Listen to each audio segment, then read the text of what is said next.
त्या गावामध्ये एक असे व्यक्ती होते त्यांचं नाव होतं खंडोजी बल्लाळ। म्हणजे खंडो बल्लाळ जे होते जे महाराजांकडे म्हणजे छत्रपती संभाजी महाराजांकडे नंतर राजाराम महाराजांकडे कामाला होते आणि ते खूप एकनिष्ठ होते।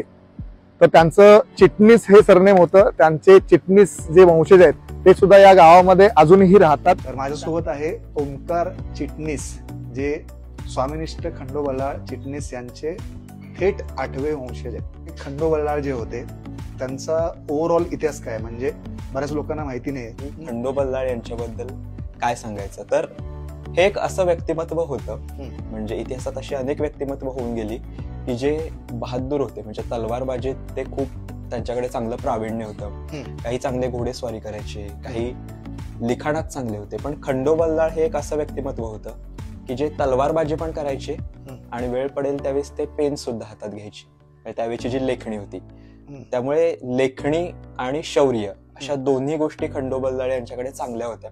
त्यांचा जर आपण काळ बघितला तर तो एकतर संभाजी महाराज आणि त्यांच्या नंतरचा काळ हा फार महत्वाचा होता।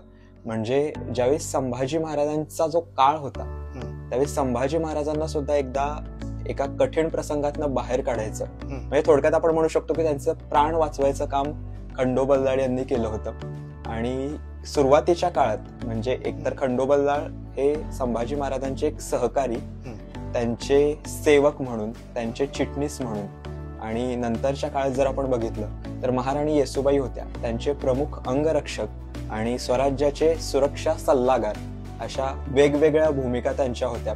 पण सगळ्यात महत्वाची त्यांची ओळख होती ती म्हणजे स्वामिनिष्ठ। कारण स्वामिनिष्ठ हे जे त्यांच्या नावाच्या आधी लागलेलं पद आहे ते महत्वाचं आहे। आपल्या स्वामींप्रती म्हणजे संभाजी महाराज आधी असतील आणि नंतर राजाराम महाराज असतील, यांच्या प्रती त्यांनी जी निष्ठा दाखवली ती मला वाटतं की इतिहासात खूप महत्वाची।